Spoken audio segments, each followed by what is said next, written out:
네, 여러분 안녕하세요. 풍문입니다. 오늘은 경금일간의 특징을 한번 살펴보겠습니다. 경금은 갑을병정 무기경의 7번째에 해당하는 글자가 됩니다. 그리고 양간에 해당하는 글자입니다. 신금이 음간의 글자예요. 경금의 물상으로는 금속, 원석, 바위, 도끼 등이 있습니다. 그리고 오행 중에 양의 금기운에 해당하는 글자가 됩니다. 자, 다음으로는 경금일간의 잘못된 특징들 어느 게 있을까요? 다른 유튜브나 블로그에서 포스팅하는 이 세간에 떠도는 미신들 어느 게 있는지 한번 살펴보겠습니다. 자존감이 강하고 오만하다, 멘탈이 강하다, 정의감이 강하고 폭력성이 내재되어 있다. 지금 들으신 바와 같이 다 이제 허무맹랑한 소리고요. 근거가 하나도 없는 말들입니다. 일단 자존심이 강하고 오만하다. 경금이요. 왜 그렇게 자존심이 강하고 오만하다고 생각하시죠? 경금만 유일하게 이런가요? 제가 볼 땐 아니거든요. 여러분이 생각하기도 그럴 거예요. 다른 일가들도 마찬가지예요. 오만한 사람 많고요. 자존심 강한 사람 진짜 수두룩 빽빽입니다. 이거는 경금일간의 특징이 아닙니다. 멘탈이 강하다, 정의감이 강하다. 그럼 대한민국 범죄자 중에 경금일간은 없어야죠. 아니면 현저히 비율이 적다던가. 근데 이것도 아닙니다. 많아요, 범죄자 중에 경금일간들. 그리고 또 이게 또 모순되는 게 폭력이 내재되어 있다. 정의감이 강한데 폭력성이 강하다. 이게 좀 모순이거든요. 경금일간이 이렇게 폭력적인가요? 왜 폭력적이라고 쓴 거지? 근데 나 모르겠는데. 그러니까 도끼니까, 원석이고, 날이 있으니까 폭력적이라고 이제 써놓은 것 같은데, 아닙니다, 여러분. 이거 일간만으로 이렇게 폭력성이 있다. 경금은 다 깡패다. 뭐 이렇게 표현하는 거 정말 커다란 오류입니다. 아닙니다. 경금일간들은 이렇지 않습니다, 여러분. 이런 거 믿으시면 안 돼요. 경금은 결실이자 성과, 열매를 의미한다. 이 경금이 계절론으로 보면 추나 추동에서 추, 가을에 해당되는 글자예요. 따라서 이제 열매를 맺고 그 곡식을 거두어들이는 그런 시기가 됩니다. 경금은 간목을 보면 도끼로 거목을 벌목해서 장작을 패는 형세이므로 재물을 다루는 능력이 뛰어나다. 간목은 경금한테는 편재성이 되기 때문에 이 편재성을 내가 장작으로 해서 주워다 쓸 수 있다는 의미입니다. 그래서 이 경우 사업적 수완이 있는 명이 됩니다. 재성을 잘 다룰 수 있다는 거예요. 그리고 이 재성은 남자한테 여자도 되기 때문에 여자를 굉장히 잘 다룰 수 있는 그런 능력이 또 있다고 보시면 돼요.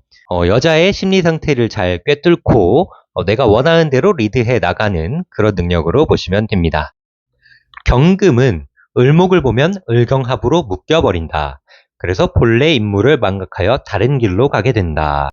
이 합이라는 게 꼭 좋은 것만은 아닙니다, 여러분. 예를 들면 경금이 바위도 되기 때문에 이 뭐 을목과 합을 하게 되면 이끼도 막 자라고요. 뭐 이상한 잡초 같은 것도 막 생기게 돼서 그 본래의 가치가 좀 떨어지게 되죠. 그렇게 이해해 주시면 돼요. 하지만 이 경우에도 원국을 잘 따져서 판단을 해야 됩니다. 무조건 을경합 있다고 좋다, 을경합 있으면 나쁘다 이렇게 보는 건 아닙니다. 경금은 임수를 보면 물을 계속 정화하는 형상으로서 생극재화론에 기반해서 금생수로 흐르거든요. 그래서 이 경금이 임수를 보면 계속 정화를 자연 정화를 해주고 있는 거예요. 그래서 임수는 계속 깨끗해지게 됩니다. 그래서 임수를 보면 재능을 빠르게 발휘하고 이름을 떨치게 됩니다. 다만 임수가 너무 많으면 수다 금침 현상이 발생합니다. 금이 수면 아래 잠겨서 보이지 않는다. 물이 너무 많으니까 이 경금이 세상에 드러날 수 없는 거예요, 오히려. 뭐든지 이 사주학도 그렇고 다른 세상 이치도 그렇고 과유불급이라 과하면 좋지 않습니다, 여러분. 적당해야 합니다. 그래서 재능을 드러내지 못하고 썩히게 된다. 자, 경금은 개수를 보면 서리가 내려 도끼날과 광물에 녹이 슬게 되어 좋지 않다. 이렇게 표현되어 있지만 또 원국을 잘 살펴서 이게 기둥을 봐야 되거든요. 만약 엄청 뜨거운 원국에 개수가 하나 있다면 이거는 도움이 되는 개수예요. 그래서 쉽게 이렇게 좋지 않다라고 보는 건 오류가 있습니다.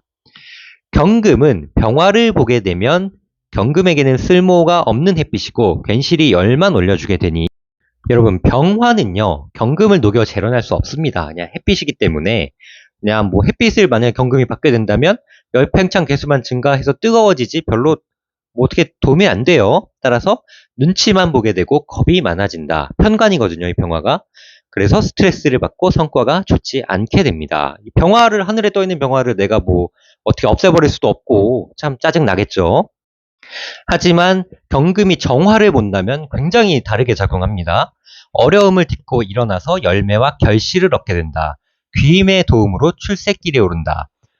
뭐 아시다시피 정화는 경금을 녹여서 기물을 만들 수 있습니다. 무조건 있으면 좋아요. 경금한테 정화가 있다는 것 자체가 이미 성공을 할 수 있는 그런 가능성이 내재되어 있다는 겁니다.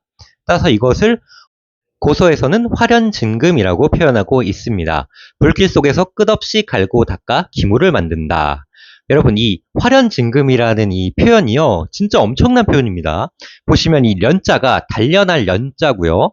이 옆에 있는 진자는 참 진자입니다. 참 진짜 할 때 그 진자예요. 진짜로 단련한다는 거예요, 불 속에서. 여러분, 쇠는 두드릴수록 강해진다라는 말이 있습니다.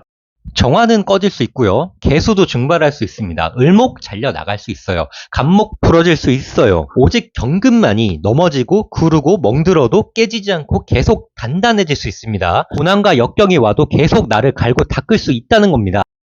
이 화련증금이야말로 경금일간의 특권이에요.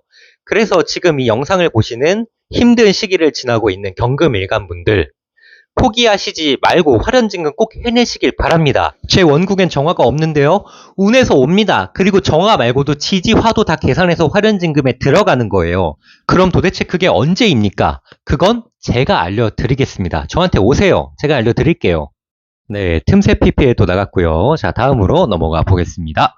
경금은 무토를 보면 그 기반을 얻은 것이므로 든든하다. 그래도 인성이니까 도움을 받는다는 겁니다. 다만 토가 과해져서 매금됨을 두려워한다. 이 토다 매금이라고 이제 표현이 있거든요.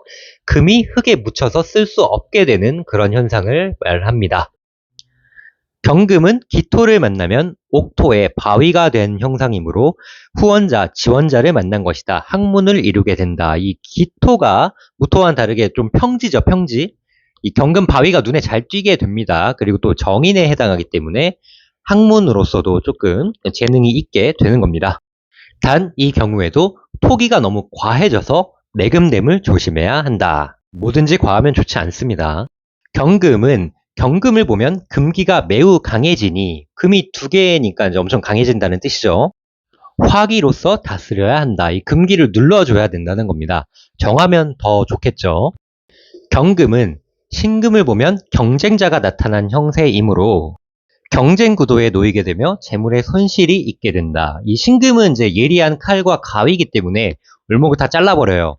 내가 을경합을 해야 되는데 이렇게 잘라가고, 이 간목도 이제 나무 가지 정도는 이제 쳐내서 가져갈 수 있거든요, 신금이. 그래서 이제 손재가 있다. 이렇게 판단이 됩니다. 경쟁자예요. 적군이고요.